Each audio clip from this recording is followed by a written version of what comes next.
Well, good afternoon, everybody. We are going to start. My name is Alejandro Martinez. I am Southeastern Sustainability Manager from the University in Louisiana. And today we are going to have our Climate Solutions event. This is an event who start in the BART Center for Environmental and Policy in New York, and it has been going for a couple of years. It is a really important event because it's going over 100 universities hosted this webinar in this week, where different people is going to present different ideas in different areas and in different parts of the country. And again, and it's also going to be overseas. I am original from Colombia, and I actually hear about 3 universities in Colombia who are doing this. But there is universities in Australia and in other different places, like is taking place this event. Um, the year of 2020 was one of the hottest years in the human history, starting with the fires in Australia, in the Amazon, and then we have some in California. We have record-breaking storms and hurricanes, especially in the Louisiana area, and relentless rising sea in different areas. And solving climate is a challenge which the human species most now face, which bring a question, especially with what's happening in 2020, is what can we do in this year in our region to help solve climate change, with supporting the struggling like the communities are facing with the loss of the life, with the economical disaster and the job situation like we are having. So today we are going to be discussing different powerful ideas like we have in this area in Louisiana for climate solution and climate justice, and how we can be a part of this. We have a lot of tools and network, we have the technology, and if we know how to utilize all of these, we can reimagine the global system, the food system, we can reinvert the transportation and regenerate like the forest and the grasslands. I always say like sustainability used to be called common sense. And if we start to use the common sense in the way like we use the energy, the way like we use water, we are going to be seeing different solutions. So today, this event is organized by different people. The planning committee starts with Liz Davis, Dr. Liz Davis. She has been working in the Office of Sustainability for many years. In Tulane University, we have Ms. Shelley Binks. She's the assistant director in Tulane by Water Institute, and as well as we have Helen Robinson, the director of quality and quality control from Xavier University, and we have Ms. Monica Rowans from the Office of Sustainability. She's the coordinator in the University of Lafayette, and in this moment. So as you can see, we have different universities like are working together.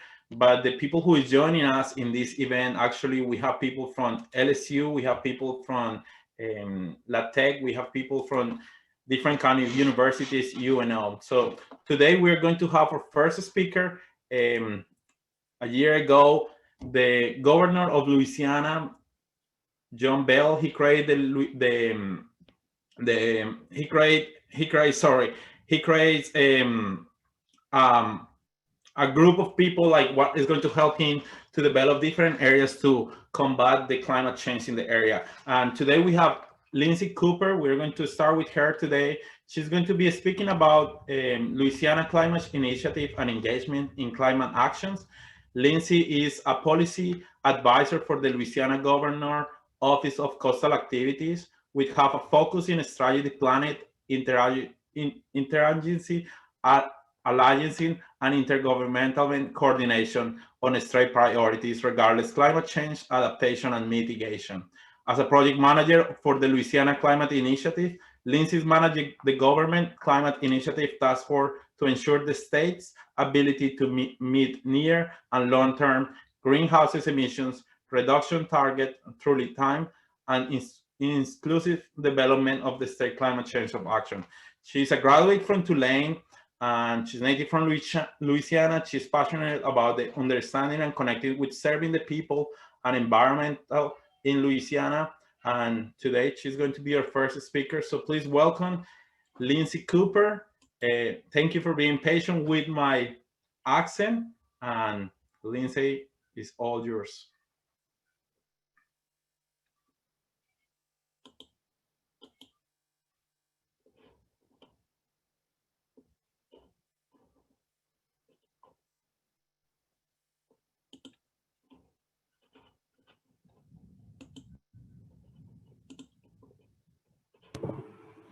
Hi everyone, I apologize. I forgot that my video was off and my sound was still muted, but thank you for that introduction, Alejandro, and I hope that everyone is able to view my screen. Is that right, Alejandro? We're good? Yes, thank you. We're looking at your screen right now.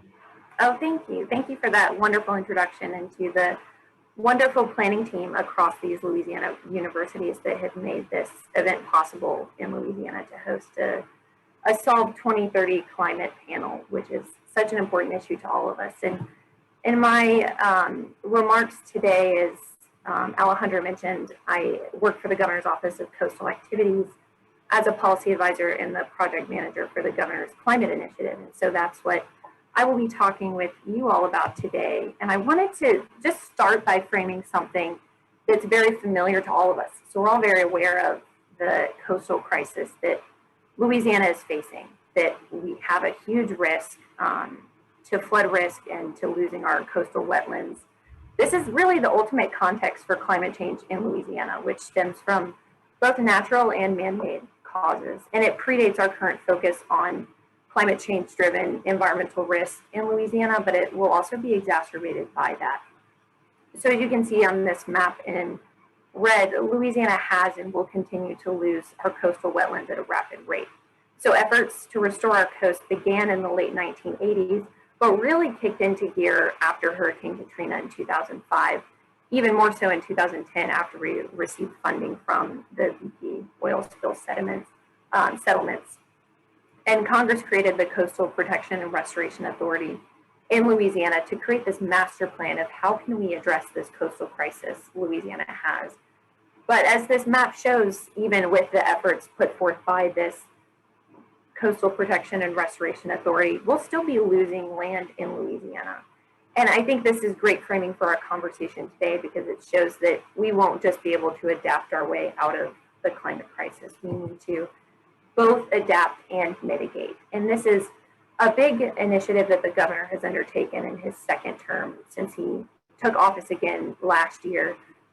Focusing on this adaptation and mitigation connectivity and the interconnected nature that we need to have between these types of initiatives. So I'll talk briefly on adaptation around this adaptive governance initiative that the governor launched last year, but spend most of our time today talking about the Climate Initiatives Task Force, which was also launched by the governor in last year.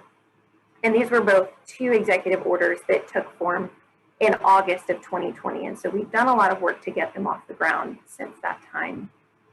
Just to touch on the Resilience Executive Order, focusing on that adaptation lens, we understand that that can't just be outsourced to rebuilding wetlands and reducing flood risk, but needs to be incorporated into how we govern the state.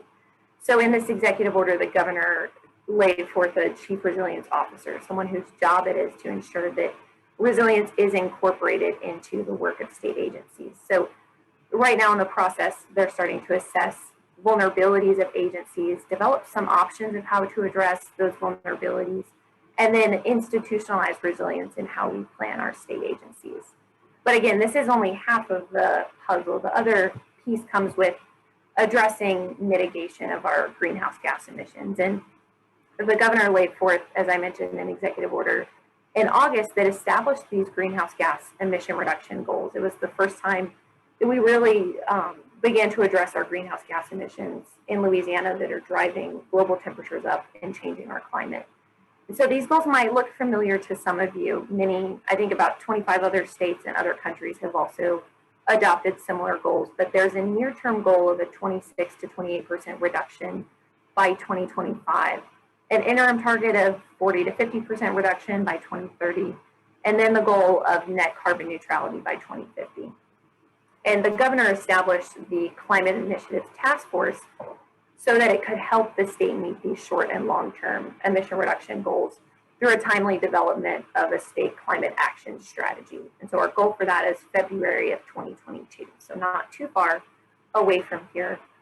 And as I note on the left side of this screen, the governor laid forth a challenging vision in this effort that Louisiana can and will reduce our emissions, but we have to reckon with these increasing vulnerabilities our state has and the necessity to protect our people and our natural and cultural heritage, but also understanding and being considerate of the economy that we have and that anchors us to the present day. So this leads well into thinking through what our objectives are in this effort. So of course, it's primarily important to us that we're reducing our emissions, but it also matters in how we choose to reduce those emissions. There's a lot that needs to happen between now and that goal of net neutrality in 2050. So our task force and many of our groups spent much of the first few months of this effort determining what else is important to us in meeting our goals. So alongside of reducing emissions, it's also important to us to improve quality of life for residents and communities, to create a more equitable society, to manage for short and long-term success, to strengthen our economy and workforce, to conserve our natural resources and protect the environment, and also to adapt to a changing climate. So these are also very important to us, and realizing that to create a climate strategy that helps meet those emission reduction goals, but also furthers those expressed objectives, it was hard for us to just rely on a 23-member task force that the governor had set forth, bringing together different leaders of state agencies and academic institutions. One of our task force members is Dr. Chambers, who will present next right after me. Also leaders in industry and environmental justice organizations, trying to find a way to bring everyone to the table for these conversations. But to enhance the work of the task force, we have also created 10 subgroups underneath the task force. So in blue at the bottom of this slide, I'd note the 6 different emission sector committees that are just based around our different emission sectors in Louisiana. Understanding that to meet our emission reduction goals, everyone has to be at the table. Everyone has to think of solutions to help reduce our emissions. So we've created those 6 different groups alongside 4 advisory groups that are noted in green right above those sector committees. And these advisory groups are to provide input to the sector committees as well as the task force across all of the work that they're doing, so that we do create equitable principles throughout this effort, that we have financially feasible solutions, that there is legal integrity in what we put forth, and that there is also scientific integrity, and we're using the most up-to-date science in our work as well. So all of these groups are helping to enhance the work of the task force. And actually in total, we have 146 members on all of these different groups who make this effort possible. We couldn't do it without them. Bringing all these experts to the table is really important to us. And as I mentioned, across industry and state agencies, academic institutions, nonprofits, environmental justice organizations, a way to bring everyone to the table. And after this Friday, our groups will have met 29 times. We have 6 meetings over the next couple of days. So after Friday, our groups will have met 29 times since November of 2020. So making some really incredible progress in pushing us forward towards creating a climate plan to meet these goals. But I would say with a lot of different groups involved, it's important for us to have a very systematic and rigid process of how we're able to move through this quick timeline with all of our groups. And so we're utilizing something called structured decision making, which is very inherent what it means in its name, but it's a way to provide a systematic way to question, to evaluate, to understand and communicate what are the impacts of some different approaches to reducing emissions, and how can we help the task force make decisions. So it's this intersection of science and policy and decision making, which is a really great approach to use in addressing our climate change and greenhouse gas emissions. And with that, I would just say, to further complicate matters, there's no single solution. We all know that it's going to be a combination of a lot of different work over time. And so we need a suite of different solutions to meet these goals. So with that, we have embarked upon, and we're actually in the midst of an action development process right now, seeking to develop emission reduction actions in each of our sectors that we can consider in developing our climate strategy. So this is something we're focusing those sector committees on in their work right now. But this is also an open call to public ideas. And I would implore all of you to actively participate in this as well. And we lay forth an action proposal template, a way to submit ideas you have on reducing emissions around specific policies or programs or projects to be directly implemented. And this template lays out the overview of the action you'd like to propose, some impacts and feasibility and implementation pathways. And we understand it's a very comprehensive template, but just wanted to lay forth some of the considerations that we think are important in considering emission reduction actions. So with that, I would say that our action templates are available on our website that I will circulate, or I will have circulated to you all after this call, so that we can hear your input as well through either a Google form that we have or a downloadable and fillable PDF that we have as well. And these templates are available in English, Spanish, and Vietnamese. And our deadline of receiving these of our public call for proposals is April 30th. So we still have a few more weeks. And we'd really love to hear from all of you on your ideas. And that segues very well into our conversation today on climate solutions that we're developing by 2030. And so the work of our action development process ties in really well. So I appreciate the opportunity to speak with you all on this. And so I would note that in the midst of our action development process, we're trying to stay, as the governor's office, we're trying to stay out of the middle of that process and leave that to our groups to determine. But I would say that there is one easy win that cuts across our climate mitigation and adaptation goals. So keeping in mind everything that we just talked about, there is the recognition that decarbonization of fossil fuels and other emissions is essential in our emission reduction puzzle, but nature also has a major role to play in sequestering carbon. So that's why I think this solution that I share with you all of maximizing natural sequestration is a really great place for Louisiana to get engaged. So when I say natural sequestration, I just mean the ability of our natural environment to capture, secure, and store carbon dioxide. And today I'll focus on, for the next few minutes, on that forest and wetland component of natural sequestration. Because according to the World Resources Institute, where I had gotten both of these graphics, forests currently absorb a lot of carbon dioxide, actually the equivalent of 30% of our global greenhouse gas emissions are sequestered in our forests. And the other 70% is released into the atmosphere and into the oceans that just exacerbates climate change.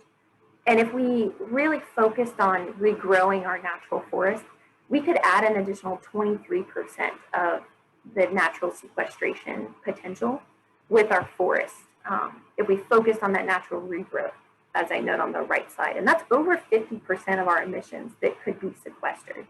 Again, this isn't to negate the need for decarbonization and other emission reduction tools, but this is just another tool in the toolbox that we can use. And if you think that's great, that forests have such a great sequestration potential, Louisiana has a lot of wetlands, and wetlands are also great natural sequesters as well. So wetlands are typically waterlogged and dark ecosystems. They're very productive. So they have a high stable carbon content. And plants grow a lot in wetlands, so they capture an even larger amount of carbon dioxide. So this graphic on the right that I include here from a study of one of our local scientists, it shows the different sequestration potential of different forests and seagrasses and salt marshes. But you can see at that last bar on the graphic of coastal Louisiana marshes that Louisiana has a lot of sequestration potential through our natural wetlands. And it's estimated globally that wetlands sequester about 225 billion metric tons of carbon annually. And if we look back to the forests that had a lot of sequestration potential, they only sequester about 59 billion, which is still a lot of carbon, but wetlands have such a high potential. So you might be wondering, why would we focus on forest if we just could focus on wetlands, since they're much more productive ecosystems? But if we look at the reality of just our geography and our development, forests cover about 36% of the U.S. landscape, and wetlands only cover 4% of the U.S. landscape. So it's important that we utilize both environments as sequesters, since wetlands do make up such a small part of the United States landscape. But I would say, and noted in these black circles that I just put on the screen, Louisiana has great potential for both forest and wetland sequestration. And so the good news is that Louisiana has a lot of opportunity for climate solutions and engagement in utilizing the ecosystems that we have around us for natural sequestration. And the last thing I'll say on this before getting into my action ideas is that there are multiple benefits here. So it's not just carbon sequestration, although that's a huge benefit of regrowing forests and preserving our wetlands. It also helps reduce our flood risk. It's a buffer for storms and hurricanes coming up from the Gulf of Mexico. It assists in nutrient uptake as well, community resilience, ecosystem restoration benefits for rebuilding those natural habitats, and then social and recreational benefits as well. Just a place for us to be able to fish and have the time with our natural environment as well. So there are a lot of benefits stored up in this one proposal. So getting more into actions, thinking about how do we really maximize forest and wetland sequestration. I note on the slide a lot of different ideas where it would be wonderful to have you all engaged. And I know that some might speak to different audiences, so I figured it was better to offer a few ideas that could go across the board. So one thing that came to my mind around research and monitoring opportunities is that professors and students can continue doing research in wetlands, that we need to not just focus on building more wetlands, but preserving what we do have. And actually, wetlands that are unhealthy, that are in poor health, actually emit carbon into the atmosphere. So we need to keep our wetlands healthy. So we need to continue monitoring and studying what helps our wetlands to remain productive, especially in light of sea level rise. So we can monitor and evaluate how sea level is rising in different ecosystems. What is the soil health like? What is the wetland and ecosystem health like? So that's one idea I had there. Another idea I had is just the realization that communities in Louisiana are closely tied to our ecosystem. So if we're going to preserve and rebuild our environments, we need to work with communities around this. This is a great place for universities and university students, especially those far from home, can really get engaged with the local environment that is around them. And so engaging with those coastal communities and understanding their needs and adapting to climate change, as well as in mitigating some of that risk. As I mentioned, with natural forest regrowth could be such a great potential for sequestering more carbon. We need to plant more trees then, and we have a lot of places where we can do that.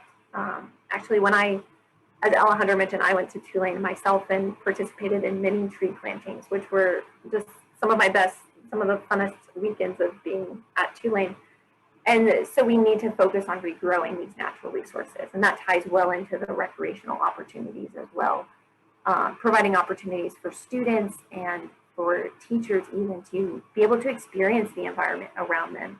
And when that's not possible, having challenging classroom conversations, because we need to have an appreciation for the environment that's before us before we can understand the need for preservation. So having those conversations and those outdoor experiences as well.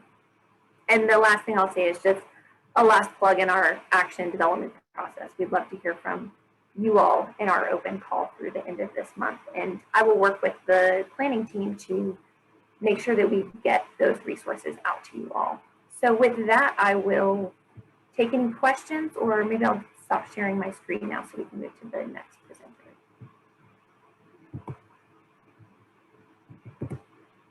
Thank you, Lindsay. We are going to take questions at the end, or you can just send to her any question in the chat, and you can just go there for and answer if you have any questions about. So thank you, Lindsay, for the update that you're having with the Climate Solution Task Force with the Governor Edwards to working in reducing our green emissions and different other initiatives. And our next speaker is a professional engineer. He is Dr. Terrence L. He is from the University of Louisiana, Lafayette, at Lafayette, and he's the Director of Energy Efficiency and Sustainability at the Energy Center. He's over a lot of solar panels. I always enjoy to see him and ask you these conversations about like how much are you paying for a kilowatt and how much you think the prices are going to go down, just because he has so much knowledge about this information and they have been researching about this system. But Dr. Chamber, he is also have research interests including alternative energies, virtual reality, optimization, and artificial intelligence. He is the author of over 60 publications and has been awarded over $10 million in external funded research grants. So Dr. Chambers, thank you for being with us here today, and the mic is yours. Thank you very much. I appreciate the opportunity to be able to visit with you today. So let me share my screen.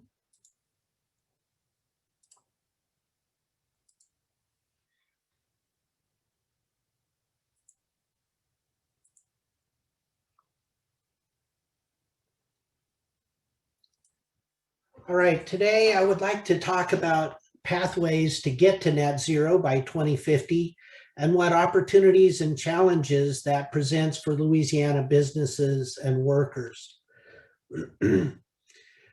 This pathway to net zero is going to represent a fundamental transformation to the energy economy of the United States and to the energy economy of Louisiana. And one point that I would really like to make is that the transformation is already underway and has been underway for some time now. And some of it is indeed driven by policy decisions that have been made at the federal, state, and community level.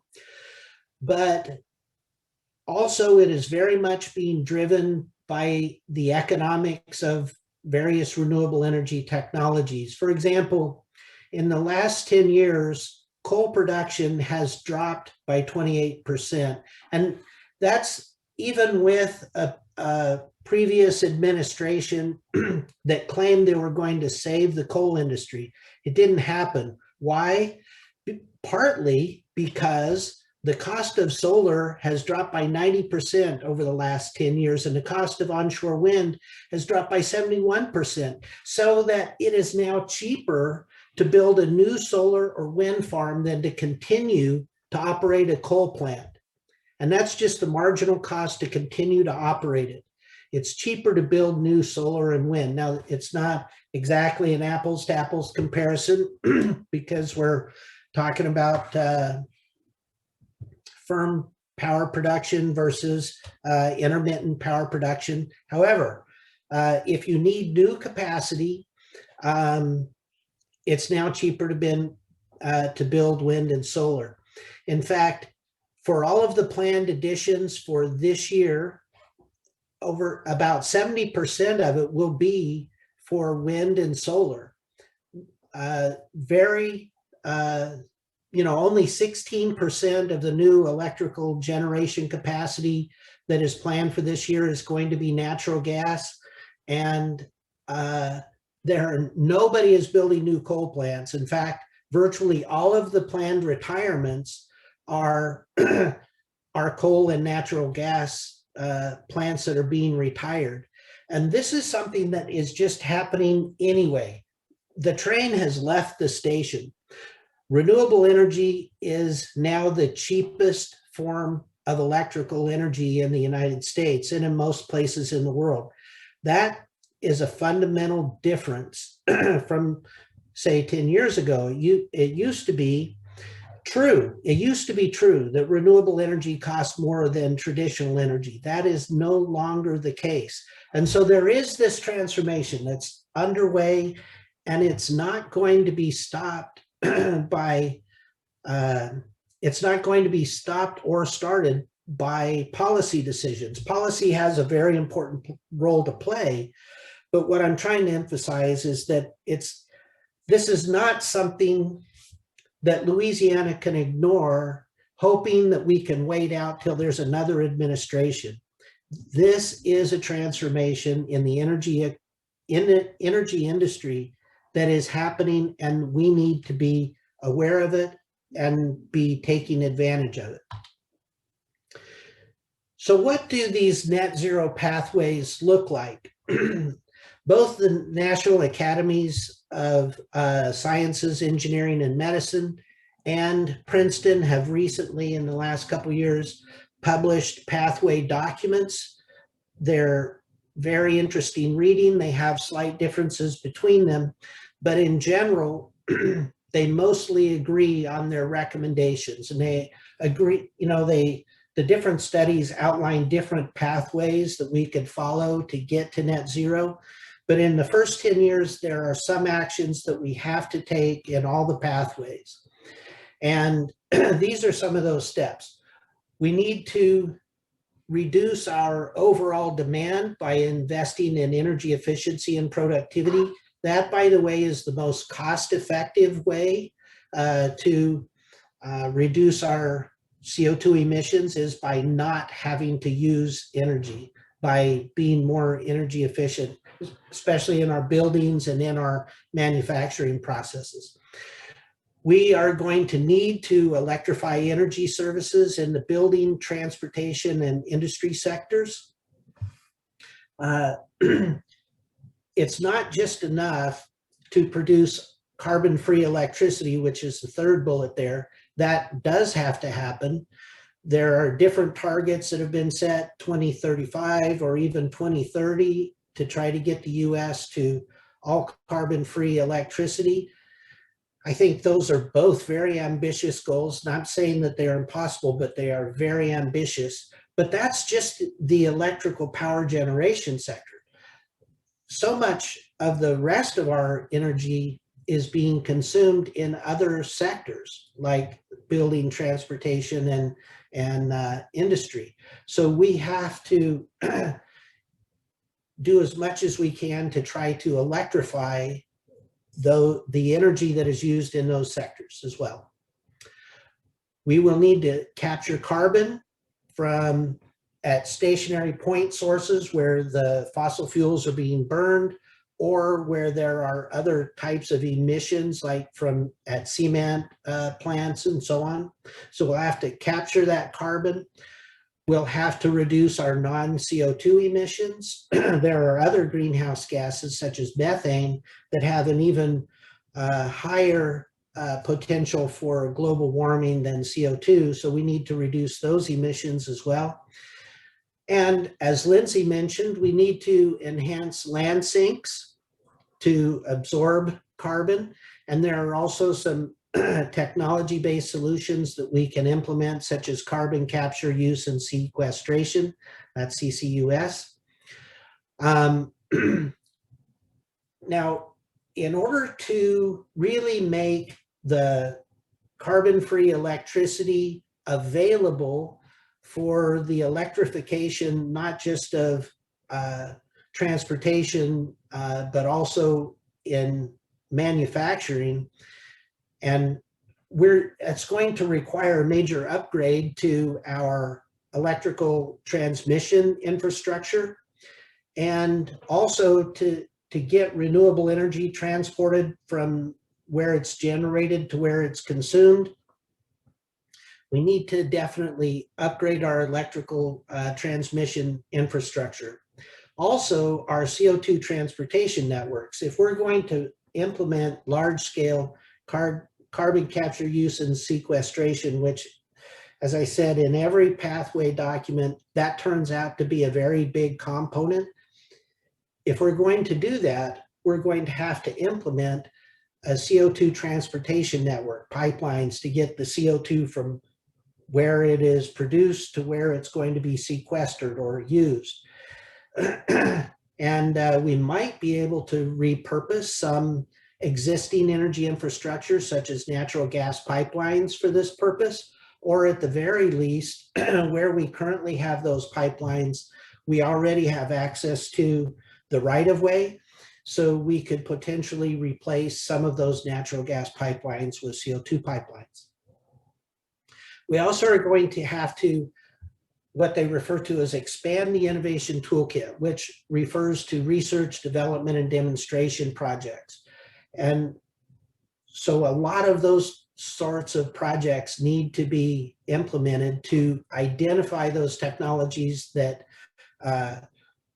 that currently work, how do they work in each part of the country, and then to identify new solutions that are not readily apparent today. CCUS, for example, is a technology that we know how to do it. It's not that we don't know how to do it, but it's not as inexpensive as it really needs to be in order to play a major role in the net zero pathway. And so there's a lot of research that needs to be done to make that more cost effective. A whole lot of research in the area of green hydrogen and so on, and other areas which Lindsay mentioned earlier. And we're going to have to educate and retrain the new energy workforce. So there are lots of things that we have to be doing in the next 10 years, which some of these things take a very long time to implement. So what that means to me is if we're actually serious about doing this, there is no time to lose. We have to be moving right now. Now I'd like to shift gears and talk about the economic impact of the shift to net zero. The Princeton this diagram comes from the Princeton document. And what you see here is a graph for each one of the states in the upper 48, in the continental 48. And you see in these bar charts, the net job growth or loss over each of the 3 decades, the 20s, the 20s, the 30s, and the 40s to get to 2050. And what you notice is that some states that are very heavily focused on coal, for example, West Virginia, in the first decade, they suffer massive job losses. Immediately they're harmed. But eventually, because they have enough of a solar resource or enough of a wind resource, there will be enough renewable energy that they're able to climb out of that net job loss in the first decade. Louisiana, on the other hand, is the only state that shows a steady decline over 3 decades to near 30% job loss over 3 decades. We could potentially be devastated in Louisiana by this transformation from a traditional energy economy to a green energy economy. We could be. We don't have to be, but we could be. Now, in terms of the economic impact of these various net zero pathways, if you're in a traditional oil and gas or coal state, these are all things that look very frightening for good reason. All fossil fuel industries see rapidly declining consumption and production. Thermal coal consumption ends by 2030. Actually, we're already seeing that. Coal is dropping off. Coal plants are closing. Oil production declines by 25 to 80%, depending on the pathway chosen. Natural gas production declines by 20% to 90%. I do believe that natural gas is going to be a bridge fuel that we're going to need to get us from where we are here to the clean energy economy of the future. But because it is greener than, say, coal or even petroleum, but still, natural gas production is scheduled, if you follow these pathways, it would decline, and as many as 500,000 gas wells would close in the 2020s. And what that means is that if there's new exploration in natural gas and new natural gas reserves are opened up, and then they build a pipeline to get to that to that field, that that pipeline or that transmission or distribution asset has a risk of being stranded before it can pay for itself because of the decline in the demand for that product. And as natural gas use falls, Louisiana will be the hardest hit. And our losses will not only happen in the extraction industry and the excise taxes that we receive from that, but also in the fossil fuel manufacturing, which is all the downstream work and the refinery type work and so on. Sometimes we don't really think of the chemical plants and the refining plants as manufacturing, but in terms of fossil fuels, that's considered manufacturing. So we face if we do nothing other than watch this happen to us and around us, we face the prospect of losing up to 30% of our jobs in Louisiana over the next 30 years. But the news is not all bad, because I believe that there are many opportunities for Louisiana, and I personally believe that Louisiana is actually well positioned to take advantage of the renewable energy revolution, and that we could come out of this actually ahead instead of with net losses. So in order to do that, though, I think we need to change our mindset from thinking of ourselves as an oil and gas state to thinking of ourselves as an energy state in a more generic sense. So here are some opportunities I'd like to talk about. And my basic feeling is this: I believe that Louisiana is well positioned to transition our economy from a traditional oil and gas state to a more diversified portfolio of traditional energy and renewable energy. We're going to have traditional energy with us in this country and abroad for quite some time still. And so one message I would like to convey clearly is that what I'm talking about is diversification of our economy, not the elimination of our oil and gas economy or all of our oil and gas jobs. That is not what I'm talking about. I'm talking about diversification. I'm talking about renewable energy, oil and gas and renewable energy. And there are a lot of equivalent types of activities that take place in oil and gas and renewable energy. So I'd like to talk about a few of those. For example, we have a great many landmen in Louisiana who are very skilled at going all around the world and securing leases for the production of oil and gas. Well, that's a very similar kind of activity that takes place with solar and wind development. There's also, I didn't put it on this slide, but there's the financing of these activities as well. So our banking industry could be involved. We're experts at building offshore oil and gas platforms. Well, we will be needing many more offshore wind platforms as well. Right now, we have a shipbuilding industry in Louisiana that builds offshore service vessels. Well, we need those for offshore wind platforms as well. Natural gas pipelines, we know how to build those. We're going to need CO2 pipelines.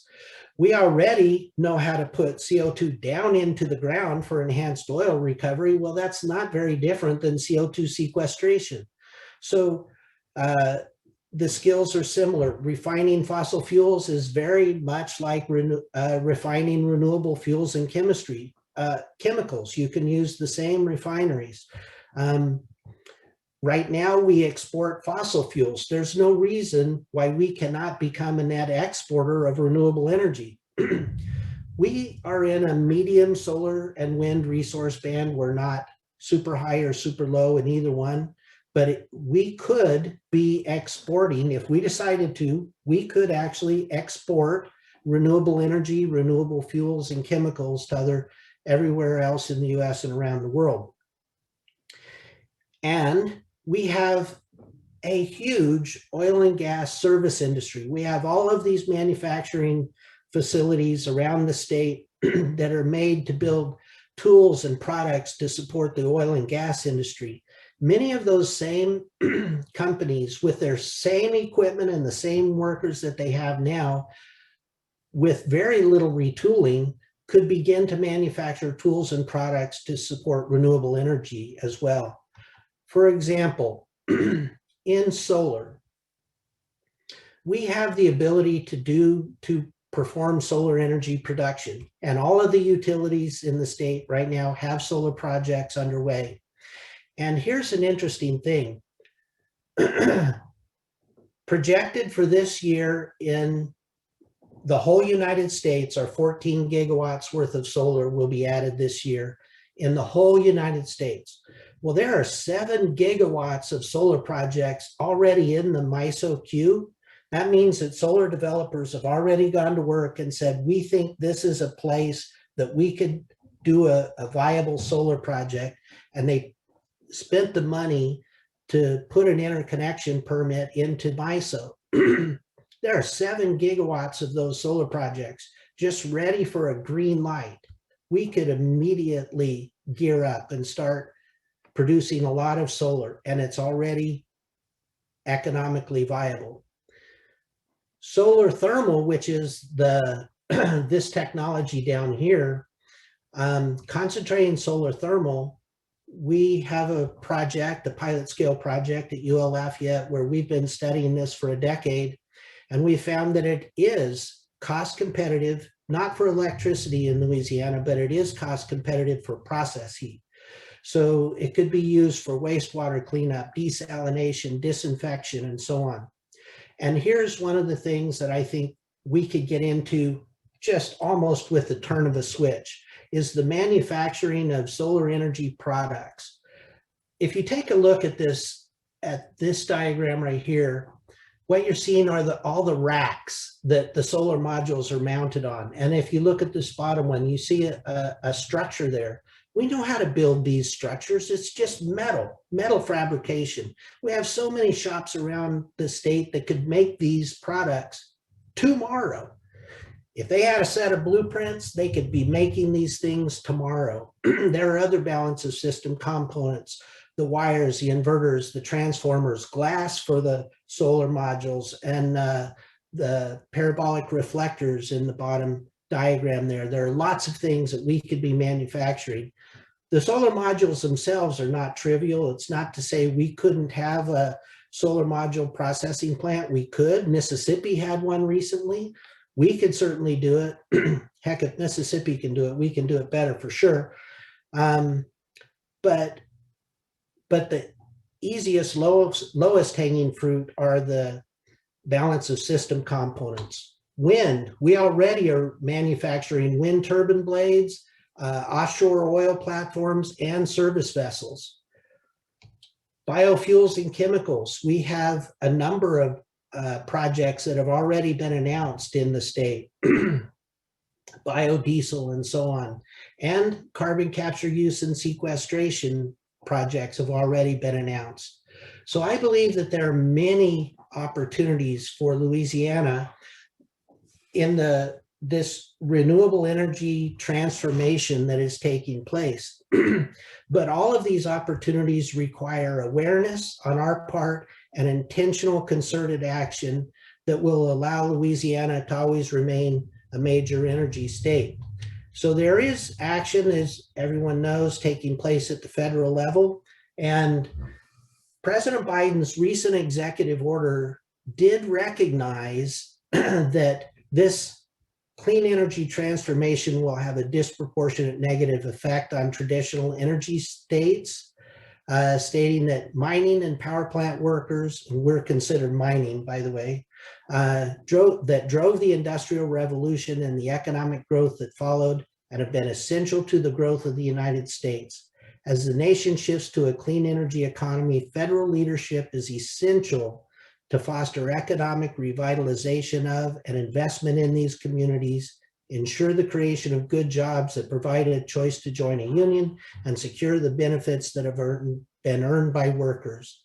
And so he established an interagency working group that shall coordinate the identification and delivery of federal resources to revitalize the economies of coal, oil, and gas and power plant communities. At the state level, we have a number of our industries that have already announced their clean energy goals. Cities and parishes have done the same. Universities have done the same and are leading the way in a lot of areas, especially with regard to research and education and outreach. And then, of course, we have the Governor's Climate Initiative Task Force, which I think right now in Louisiana is the locus of this effort to move towards a net zero future in Louisiana.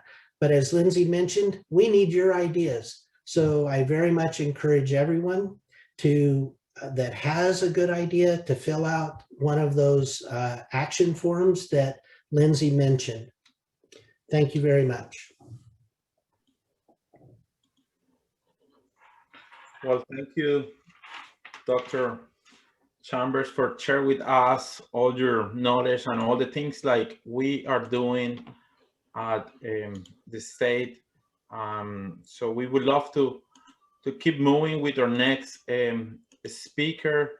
Our next speaker, he is Dr. Bastola. He is a professor from UNO, civil engineer.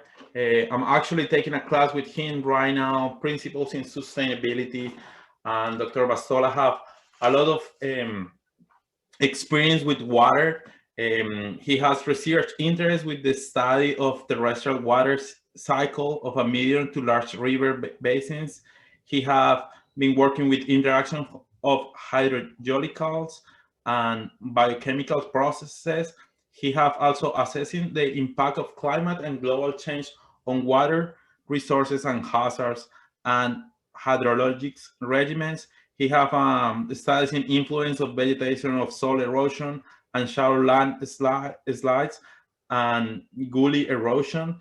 He have been teaching several courses on water resources, and it includes the teaching in natural hazard mitigation modeling, in coastal engineering and coastal hydraulic structure and sustainability principles. He's also a member of the American and European Geophysical Union, and he is just a great person. So, Dr. Bastola, we're thankful for having you here, and the mic is yours. Thank you.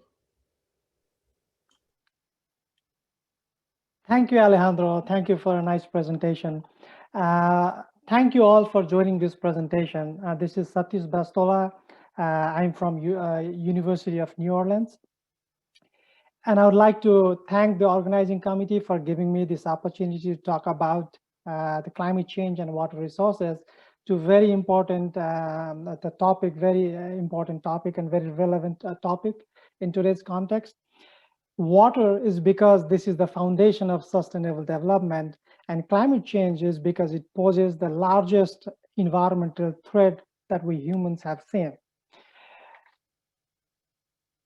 And talking about the context, Louisiana, Lindsay, she put very nicely the context related to the Louisiana, so I'm not going to repeat about it, but I'm just going to go through very basic topics and what I mean by sustainability and how climate change and sustainability are interconnected. So the water resources, when you talk about water resources is not a finite resources. We don't have any connection to our outer spaces. Whatever we have, it is limited resources. But depending upon how we manage it, these water resources can be a renewable resources. The water is used for a wide range of systems, food, energy, and water systems. And these systems are vital and key to sustain our way of life. And these resources, these water resources, is under tremendous amount of stress from rising population, from growing populations, through expansion of agricultures, through rapidly growing economy.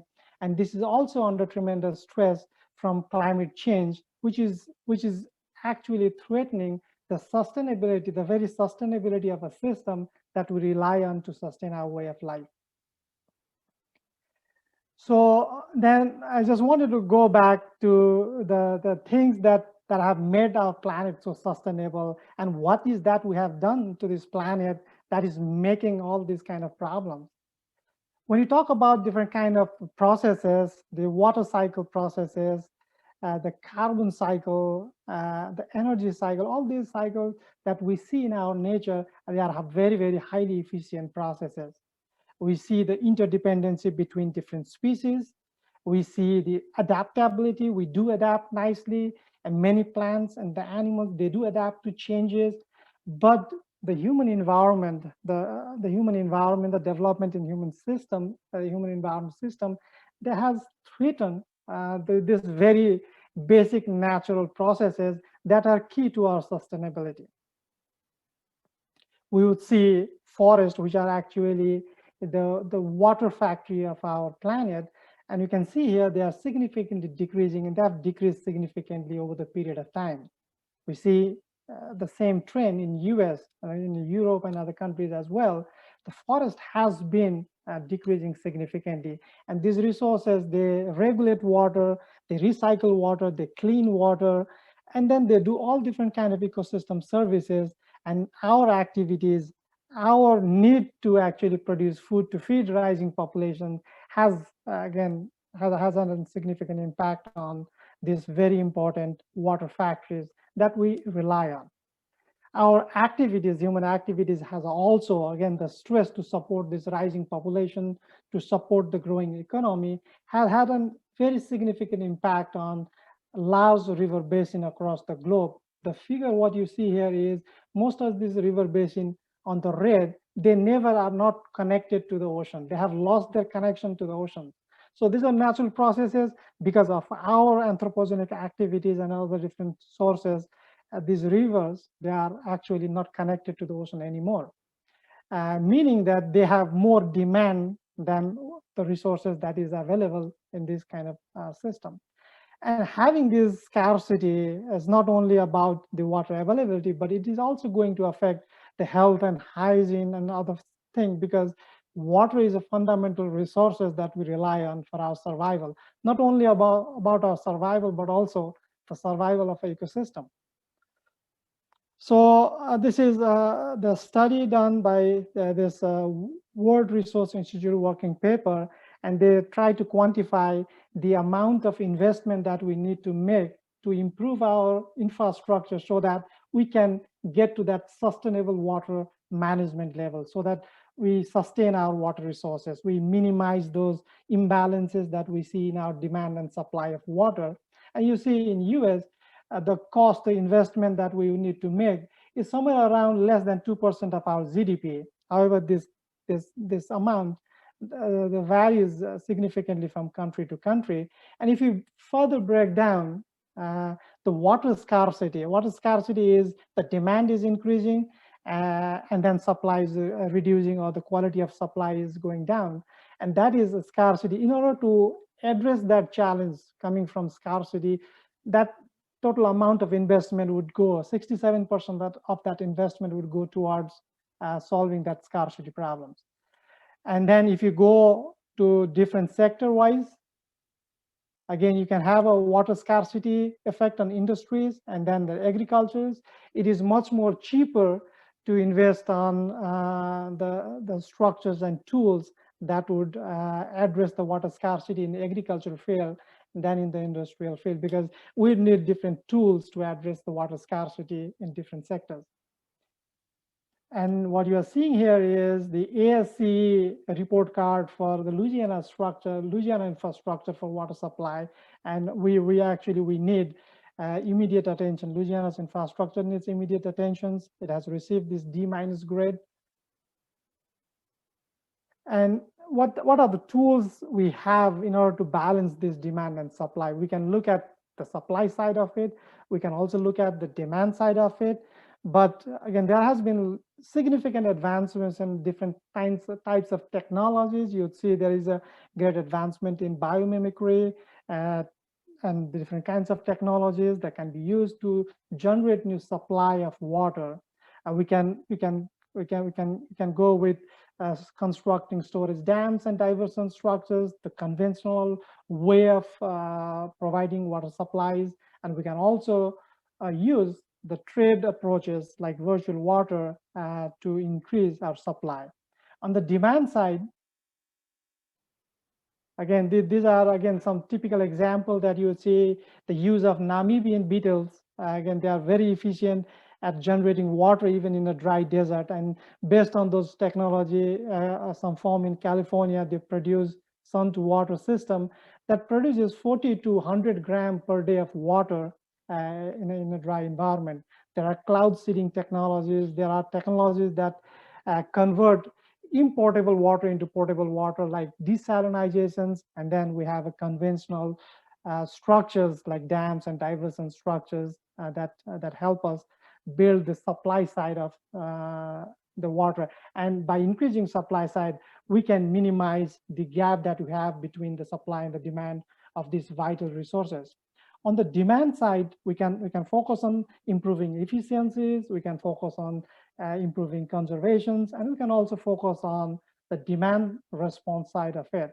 Using water sense fixtures, efficient fixtures are way of improving our water efficiency. Not only water efficiency, in some cases, they also help us save energy, and saving energy is the other way of, again, saving our climate, and then again, there are other benefits that we have. We lose our distribution systems and mains, lose significant amount of water. That amount can be conserved by using good, nice technology. And then we can also reduce our consumptions, especially when demand goes down, by integrating technology in our systems. So these are some of the tools that we can implement in order to bridge the gap that exists between this demand and the supply. And then climate change adds this, again, imbalances that the balance between the demand and supply. So again, I'm not going to go and talk. Lindsay, she put together in detail about different mitigations and adaptation strategies. Mitigations, these are the set of tools and strategies that we have that minimizes the emissions. That is a prime cause of climate change, whereas adaptations are the tools that help us adapt to changing environment. In whatever tools that we use, water has to be the key resources, both in adaptation, both also in the mitigations. If you look in mitigation, the mitigation is, again, we try to use technology that emit less greenhouse gas emissions. So if you look at the table on the left, what you see here is from the top, the petroleum. These resources, they have a greatest carbon footprint. And as you go down, the carbon footprint decreases. But if you look on the column on the right, what you see here is as the carbon footprint decreases, the water footprint increases. So what it is essentially saying is that if you want to mitigate the climate change effect, then we would need extra water, not only to feed our ecosystem and a public and other food and energy system, but also to mitigate against changing climate, we would need extra water. So that's why water is the key resources that we would need even to counteract the climate change. So this figure here, you see the carbon footprint for different sources of energy. For coal, you have a largest carbon footprint, and then you would see the nuclear, hydropowers, they have a smaller carbon footprint. But if you look at the land use footprint, then again, you would see the nuclear, it has the smallest footprint, land use footprint, whereas hydro and solar, they do have, even though they have a smaller carbon footprint, but their land use footprint can be significant. And then if you look at the water footprint, and nuclear, which was smaller in the land use footprint, smaller in carbon footprint, had the largest water footprint. So this also shows the point that I was making, that is we would need water to mitigate the climate change impact. Talking about the imbalances that we have in water system, in Louisiana, the water is used by this predominantly by these 5 different sectors. Industries and powers, they mostly use surface water, whereas irrigation, public, and then aquaculture, they tend to use more water withdrawn from the groundwater resources. So both of these resources are, as again, a very important tool, resources which will help us adapt to changing climate. Talking about the supply and demand side, the tools that Louisiana might have, these are some of the tools that I thought of about. In the supply side, there is a produced water, we have deep groundwaters, ecosystem restorations, the marine protein, the virtual water. These are some of the tools that state has been using and has the potential to use it in order to address those imbalance between supply and demand. Again, in the demand side, conservation and management, and that's always the key, low-hanging fruit, cost-effective and less expensive as compared to the supply side approaches, which tend to be a little bit more costlier. Talking about the produced water, this used to be a nuisance in the past, but now they can be considered as an environmental asset. The water that's coming out from oil and gas produced within Louisiana can be used for a range of different purposes. And again, saving water would help us adapt. It will also help us mitigate the impact of climate change. So I'm just trying to talk about different ways and sources that we can save water or collect water and address those climate change impact. So this is a map showing the produced water potential within US, and you can see the amount of produced water potential within Louisiana, within this Huntsville region. You would see it's almost equal to the irrigation water requirement. So that's a huge potential using produced water if it is treated properly. Again, there's the big if there in using the produced water for many other proper purposes. It has to be treated properly. It has to be fit for purpose. The other areas that the Louisiana can think about is the using of geothermal potential. The temperature at 15,000 feet down along most of Louisiana's coastal plain is hot enough for energy productions. And because we have existing drillings for hydrocarbons, we can think of using this produced hot water for the productions of electricity, the production of heat. This is again the table that I've taken it. This shows that the geothermal power from existing Gulf Coast hydrocarbon productions for Louisiana, depending upon different temperature, the values are different, but you would see there is significant amount of potential that we have. And this is again a cleaner energy. It can produce again, there's a use water, and it has a lower carbon footprint. The another resources, key resources that we have is the groundwater resources. And these resources is depleting in major regional aquifers, as you see in Louisiana. This has been decreasing and declining over the period of time. And the implication of this depletion of groundwater is, again, the drying of wells, reduction in water in streams and lakes. It might result in land subsidence in many regions, and overall decrease the water quality and within the aquifer. And when this water table goes down, how do we address that problem? We address that problem by even going deeper down. And this recent study, recently published study, found out that the Americans are drilling deeper than ever for fresh water. The figure on the left shows the groundwater uses for different sectors. You would see in Louisiana, it's predominantly it's used by industries and the power sectors. And if you look at this figure on the left, bottom figure shows the depth of groundwaters. Bluer the area, deeper the groundwater well that we have. And then the figure on the right shows the trend in the depth. It shows that the drilling is the oil are becoming deeper and deeper. They are going deeper and deeper, partly because you'll have greater access to those valuable resources. But then on the other side, there will be more energy consumptions because you'll have to pull water from deeper ground. deeper groundwater as a brackish. They'll need to more treatment if you want to use it. So there are other environmental impact to it. So going deeper may not always be a sustainable way in using these resources. And then deepening groundwaters may also drive the intrusion of salt water into our coastal land. As you can see here, most of the oil, the ground oil, which is based on 250,000 tube wells data across the coastal area, it shows that most of these areas, they are deeper than the seawater level. So when we have that gradient, then it's going to drive that water, the salt water is going towards the groundwater, and then we would lose the value of the resources that we already had.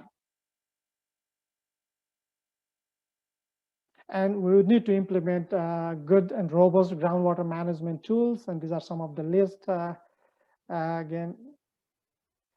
And then the other important point about saving the water is this recent study. They concluded that future water saving can be increased by using marine fish consumption, because terrestrial protein has a very high water footprint. It consumes around 22.13 gallons per protein gram. And when you use a marine protein, then we can save that water because we don't need the freshwater systems. So that's one way of saving waters. This is an estimate from that study that looked into the increase in the water footprint if we don't use marine protein in our food system. And you can see there's a significant rise in the water footprint if we take the marine protein out of the consumptions. And then again, talking about the Louisiana coast, we have this dead zone conditions with all these different kind of nutrients coming from Atchafalaya and Mississippi rivers, polluting our river bodies. If we restore our ecosystem, again, if we improve this ecosystem, then we might again potentially shave some fresh waters through proper ecosystem, terrestrial ecosystem, or coastal ecosystem restorations. This is again Lindsay in her presentation. She put very nicely carbon sink on coastal wetland. This is a tremendously big amount, as you see here, as compared to tropical forest and boreal forest. The salt marshes and mangroves and seagrasses, they potentially can capture and bury more carbon than those typical ecosystems. And since we have a lot of this marsh soil in Louisiana, they can really drive these carbon sinks in coastal land. And this is not only about the adaptation, this is also about mitigation.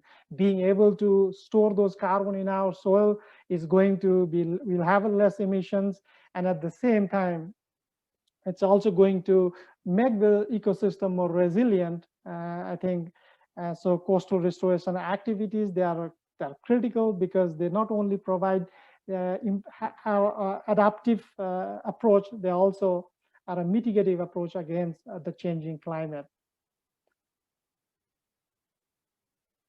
And then the water footprint for crop productions. This is again based on the presumptions that the water efficiency used in different parts of the countries, they are not same. The water we use in Middle East, the efficiency of water used in Middle East is very different from the water efficiency in the Southeast China and Southeast Asia. Again, the efficiency are different. This figure here shows the water footprint for crop productions, and you would see the red means unsustainable. The more water is used for a given crop yield, and greener means they are more sustainable. And from this realization, again, we can have trade, virtual water trade, and to some extent, using this global trade of goods can also be used as a tool to address the water crisis that we may face going forward. So talking about the solutions that can curb climate change and help us adapt, we do have a couple of very interesting options that can help us mitigate the impact of climate change, but at the same time also help us adapt towards these issues. So I think it's a good. We can look into the alternate water sources, look into water and energy conservations. I think, and to the end, then I would say is greater awareness of energy, carbon, and water issues can lead to adoption of tried and tested of newly innovative ideas, and is key towards holistic approach to water and carbon footprint. So I would say the greater awareness of water and carbon and water issues is critical if we want to succeed in this. So I would say if anybody and all of you listening to these presentations, there are wonderful tools available in the website, developed by some by EPA, some by DOE, and you can look at those tools, evaluate your water use patterns, look at how you are using and consuming water and energy, and make yourself aware about those possibilities and opportunities, and that you can contribute meaningfully in terms of conserving water and energy. And by doing that, I mean, we would need to do something from the sustainable point of view. And we can start that with by simply making yourself aware of those different options that are available, those methods that are tried by many people, that works for everybody. And by knowing all those tools, we can do little bit things in our life that can have a very lasting and significant changes to our environment. I think that's all I have from here.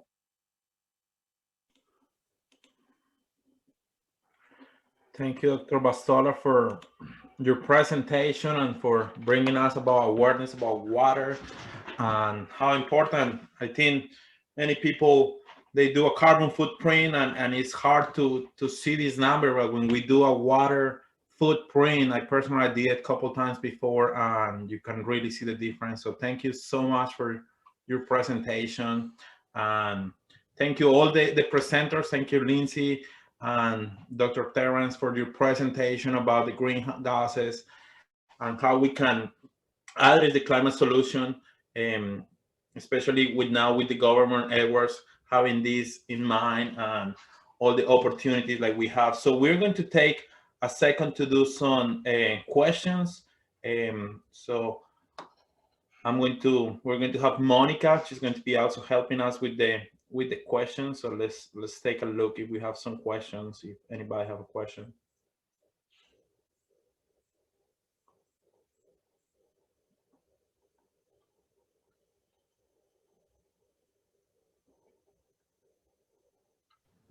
Thanks for that, Shelley. Thank you all for coming today. If you have any questions, feel free to submit them in the chat. We have one for everybody. Whoever wants to answer first would be, where do y'all see us in 5 years from now? So just past that 2025 deadline of the 26 to 28% reduction, what do you think, what conversations will we be having then?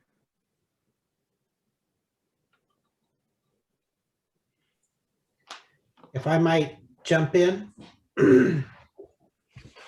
I hope that by 2025, we're pretty far down the road, that we've been taking some very deliberate actions.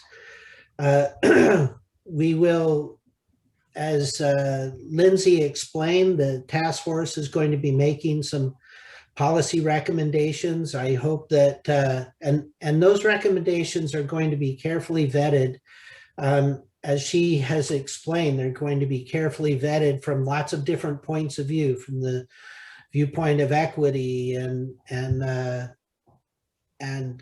lots of other legal and lots of other points of view, as well as technological. And I hope that we will have made some decisions in the state to move forward in a particular direction. And I hope that where we'll be in 5 years is pretty far along to where we have made some very definite strides.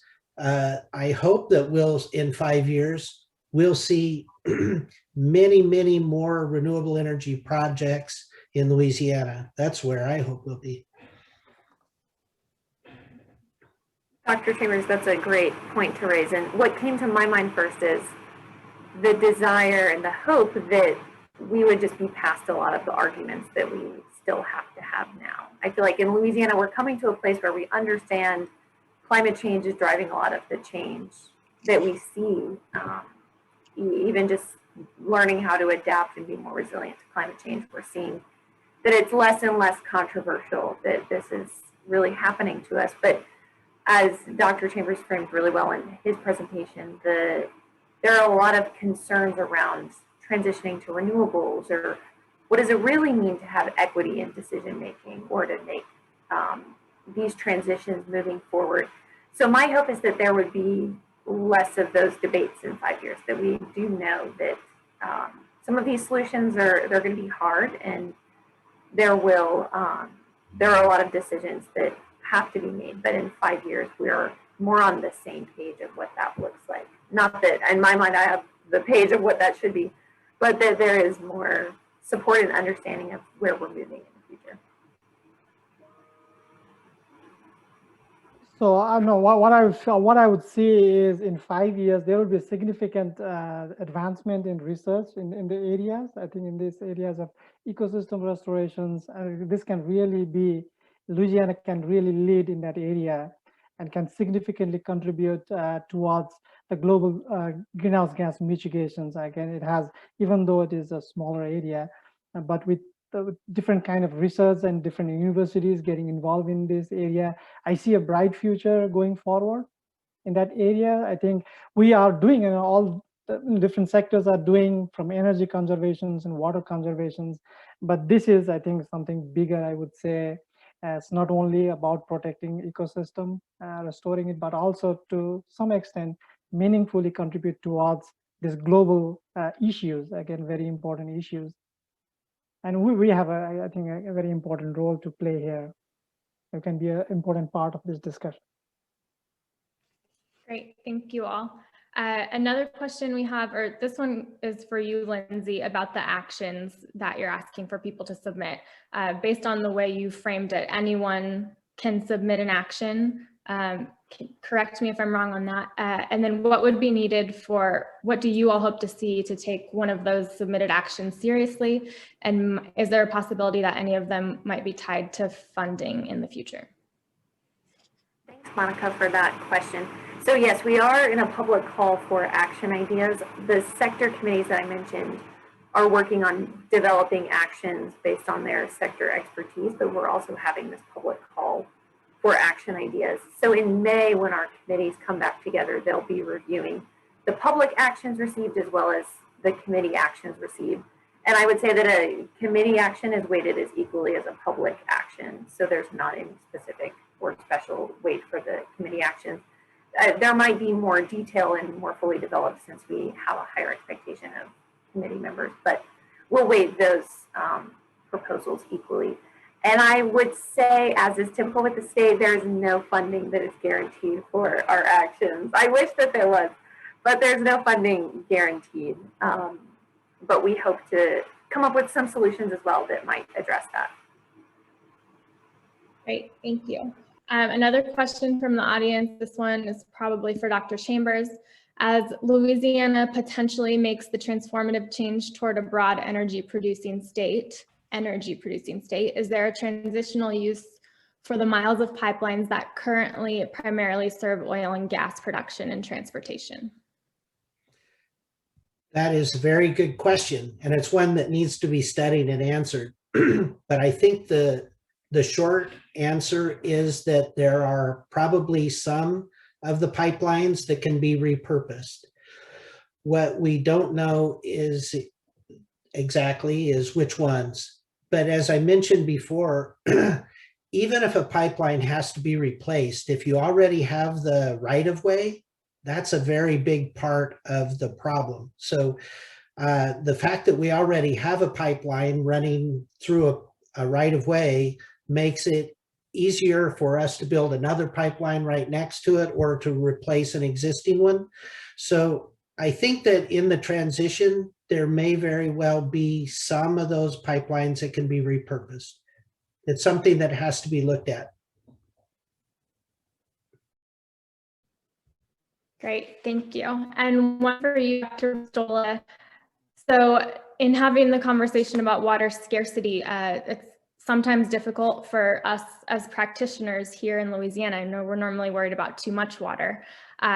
and we talk a lot about green infrastructure as the solution for flood mitigation. Can you talk about what role green infrastructure might play in groundwater recharge as well? Oh, you're on mute.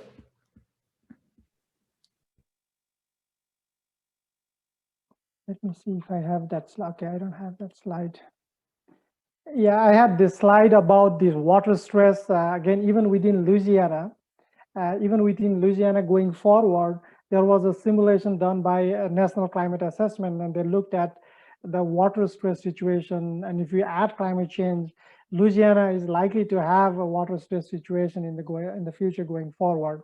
I think, and then again, addressing towards your question, I guess, green infrastructure is going to play a very important role to improve our resiliency against future climate change. We have a lot of problems. We have land subsidence issues, sea level rising, and all that issues. I think recharging groundwater is not only about water, but also addressing this the subsidence issues that we may have in our area. They have structural consequences. Their infrastructures might get damaged. There are other different factors.